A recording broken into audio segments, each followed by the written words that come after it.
नमस्कार प्यारे साथियों मैं आकाश स्वागत करता हूं आप सबका आपके अपने परिवार रामचरण एसएससी क्लासेज में।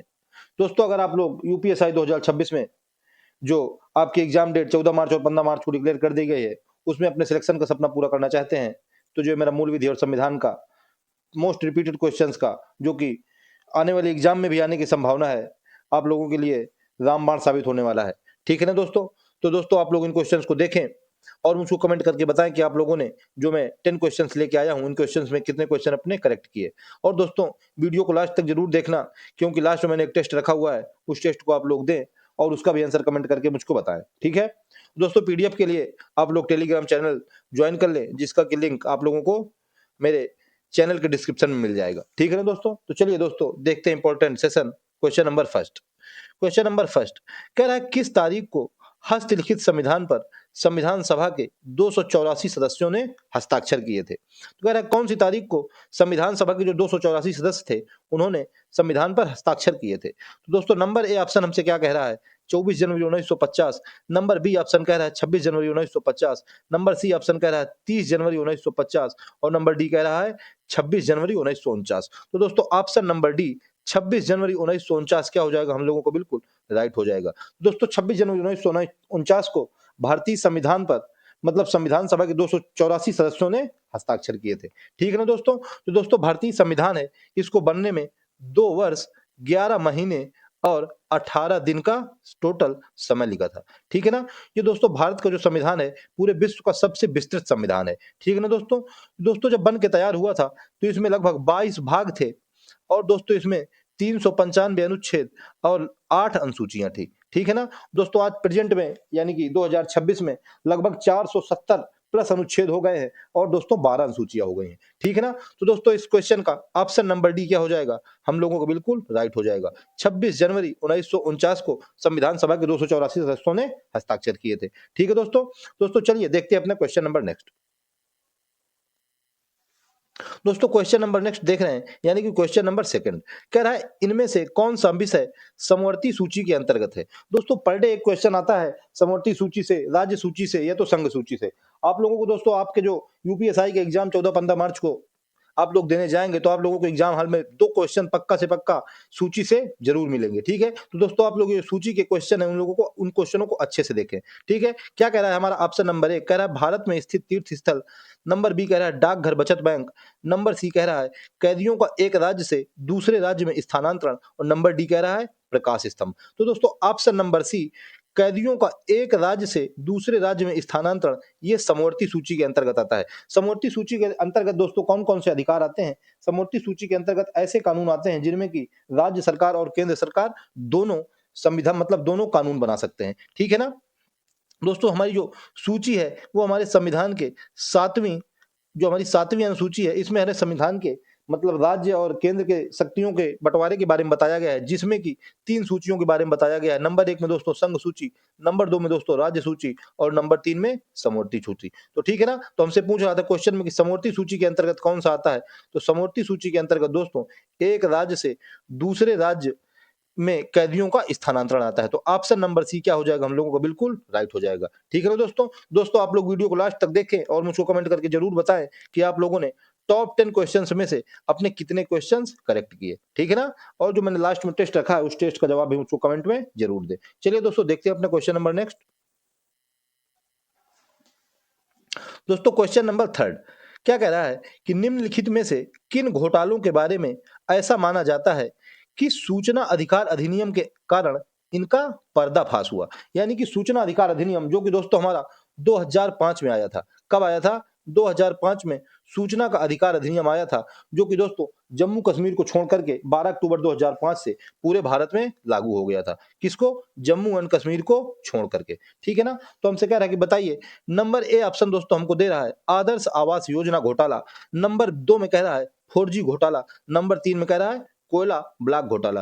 तो दोस्तों, 4G घोटाला और कोयला ब्लॉक घोटाला यानी कि 2 ऐसे घोटाले थे जिनको सूचना अधिकार अधिनियम के कारण इनका पर्दाफाश हो गया। तो दोस्तों 2 और 3 यानी कि ऑप्शन नंबर डी क्या हो जाएगा? हम लोगों को बिल्कुल राइट हो जाएगा। कौन सा? 4G घोटाला और दोस्तों कोयला ब्लॉक घोटाला, इनका सूचना के अधिकार अधिनियम के कारण पर्दाफाश हुआ। ठीक है ना दोस्तों? तो दोस्तों, जो 4G घोटाला था, इसमें दोस्तों लगभग 87,000 करोड़ रुपए का घोटाला किया गया था। और जो दोस्तों ये क्या कहते हैं कोयला ब्लॉक घोटाला था, इसमें दोस्तों लगभग 1.5 लाख करोड़ रुपए का घोटाला हुआ था। ठीक है ना दोस्तों, 1.5 लाख करोड़ रुपए का। तो इस तरह से दोस्तों हम लोगों का ऑप्शन नंबर डी क्या हो जाएगा इस क्वेश्चन का, 2 और 3 बिल्कुल राइट हो जाएगा। ठीक है ना, चलिए दोस्तों देखते हैं अपना क्वेश्चन नंबर नेक्स्ट।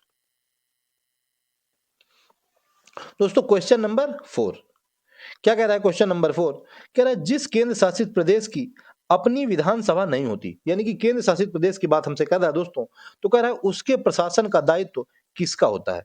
तो नंबर ए ऑप्शन में हमसे क्या कह रहा है, नंबर ए ऑप्शन में कह रहा है निकटतम राज्य की सरकार, नंबर बी में कह रहा है उपराज्यपाल, नंबर सी में कह रहा है राष्ट्रपति, नंबर डी में कह रहा है राज्यपाल। तो दोस्तों ऑप्शन नंबर सी क्या हो जाएगा, राष्ट्रपति हम लोगों को बिल्कुल राइट हो जाएगा। तो दोस्तों जिस केंद्र शासित प्रदेश की अपनी विधानसभा नहीं होती है वहां पर राष्ट्रपति का दायित्व चलता है, राष्ट्रपति के प्रशासन का जिम्मेदारी होती है। ठीक है ना दोस्तों, तो ऑप्शन नंबर सी क्या हो जाएगा हम लोगों को बिल्कुल राइट हो जाएगा। क्या कह रहा है कि जिस केंद्र शासित प्रदेश की अपनी विधानसभा नहीं होती है उसके प्रशासन का दायित्व राष्ट्रपति का होता है।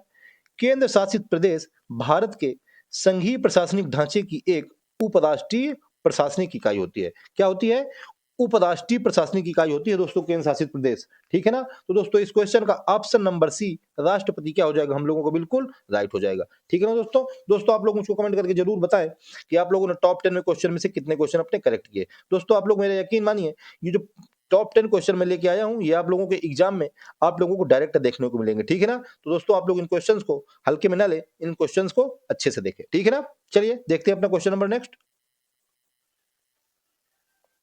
दोस्तों क्वेश्चन नंबर नेक्स्ट क्या है, क्वेश्चन नंबर 5 कह रहा है संसदीय चुनाव क्षेत्र का आकार और आकृति एक स्वतंत्र फिर उसके बाद खाली स्थान द्वारा तय की जाती है, जिसका उद्देश्य यह है कि ऐसे चुनाव क्षेत्र बनाए जाएं जिनकी जनसंख्या के बेस समान हो, यानी कि जिनकी जनसंख्या के मुबेश समान हो तथा वह भौगोलिक अवस्था और राज्य तथा प्रशासनिक क्षेत्रों की सीमाओं के अनुकूल हो।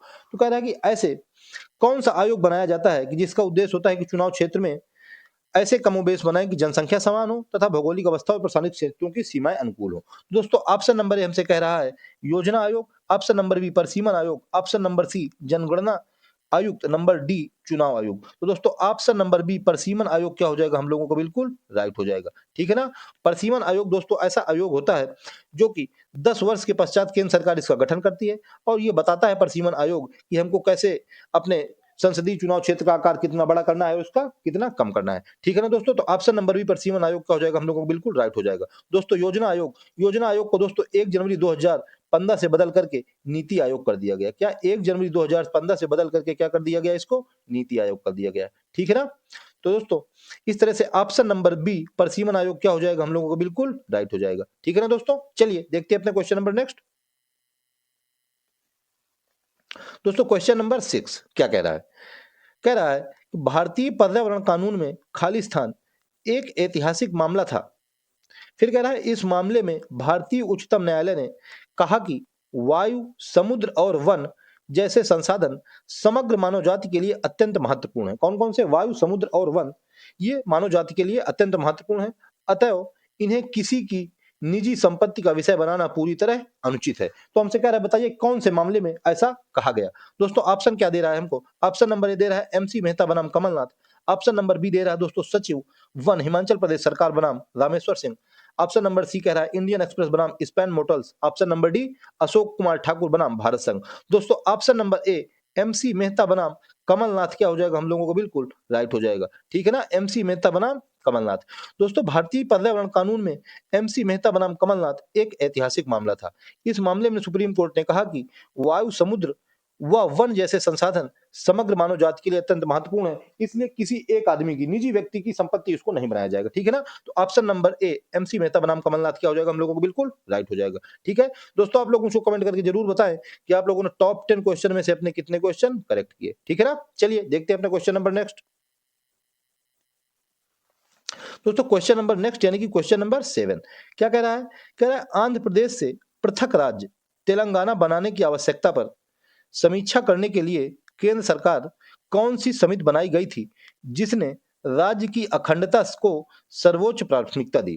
क्या कह रहा है कि जब आंध्र प्रदेश से अलग होकर के 2010 में तेलंगाना राज्य बना था तो कौन सी समिति बनाई गई थी जिसने राज्य की अखंडता को सर्वोच्च प्राथमिकता दी थी। नंबर ए में कह रहा है दांडेकर समिति, नंबर बी में कह रहा है भगवती समिति, नंबर सी में कह रहा है श्री कृष्ण समिति, नंबर डी में कह रहा है पुंछी आयोग। तो दोस्तों ऑप्शन नंबर सी क्या हो जाएगा, श्री कृष्ण समिति हम लोगों को बिल्कुल राइट हो जाएगा। ठीक है ना दोस्तों। तो दोस्तों हम और देख लेते हैं जो दोस्तों पुंछी आयोग है, इसका संबंध दोस्तों केंद्र राज्य संबंधों की समीक्षा करने से है। किसके, केंद्र राज्य संबंध, केंद्र राज्य संबंध, इसका इसका किसके, पुंछी आयोग से संबंध है केंद्र राज्य संबंधों का।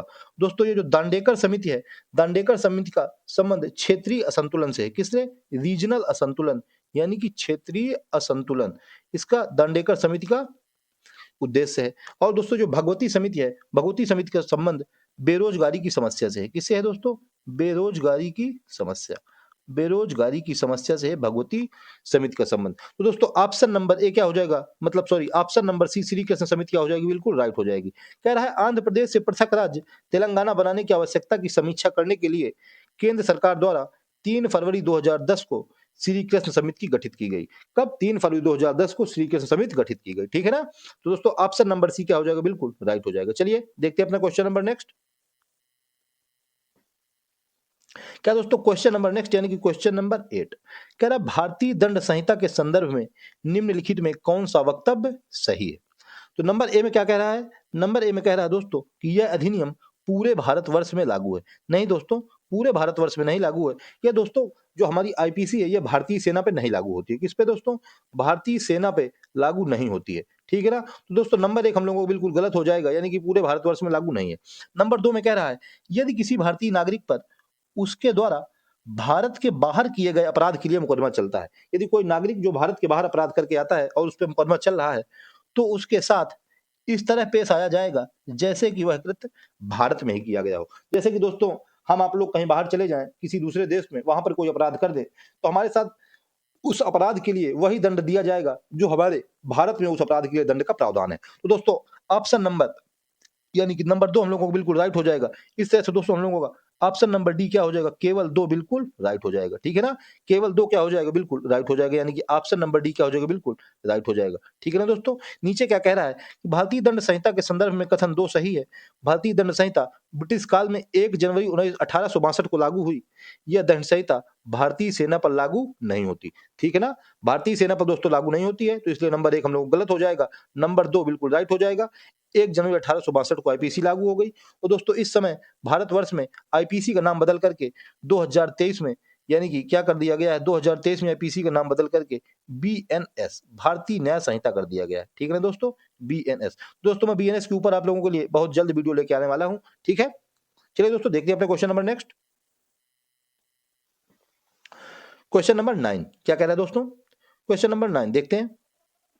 कह रहा है कि वर्ष 2015 में पारित खालिस्तान का उद्देश्य है सरकार को अधिकार प्रदान करना ताकि वह कोयला उत्खनन कार्य को चलाए रखने और कोयला संसाधन के अनुकूलतम उपयोग को बढ़ावा देने के लिए प्रतिस्पर्धी बोली के आधार पर कोयले की खदानों का आवंटन कर सके। तो ऐसा कौन सा अधिनियम कह रहा है पारित किया गया जिसके आधार पर कोयला उत्खनन के लिए सरकार के लिए बढ़ावा देने के लिए प्रतिस्पर्धी आधार प्रदान किया जाए। तो नंबर ए ऑप्शन में क्या कह रहा है, खान अधिनियम। नंबर बी में कह रहा है कोयला खान विशेष प्रावधान अधिनियम। नंबर सी में कह रहा है खनिज संरक्षण और विकास अधिनियम। नंबर डी में कह रहा है खान और खनिज विनियमन एवं विकास अधिनियम। तो दोस्तों ऑप्शन नंबर बी कोयला खान विशेष प्रावधान अधिनियम क्या हो जाएगा, हम लोगों को बिल्कुल राइट हो जाएगा। ठीक है ना, ऑप्शन नंबर बी कोयला खान विशेष प्रावधान अधिनियम क्या हो जाएगा, हम लोगों को बिल्कुल राइट हो जाएगा। ठीक है दोस्तों।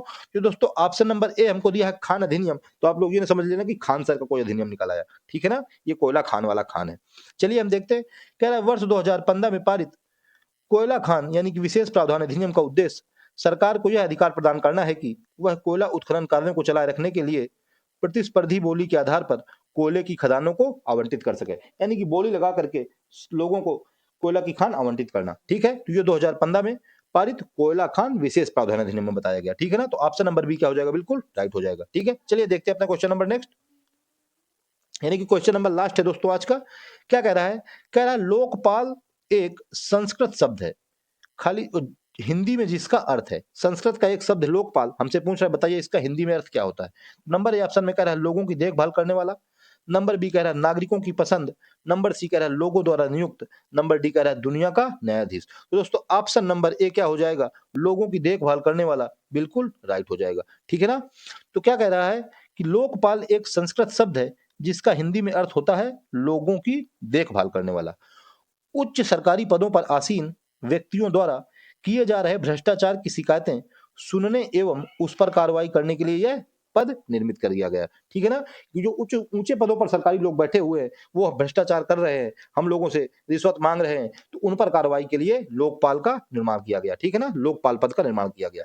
ठीक है दोस्तों, ये थे आज के टॉप 10 मोस्ट रिपीटेड क्वेश्चंस। चलिए देखते हैं हम दोस्तों आज का टेस्ट। पहले मैंने आपसे कहा था कि आप लोग वीडियो लास्ट तक देखें।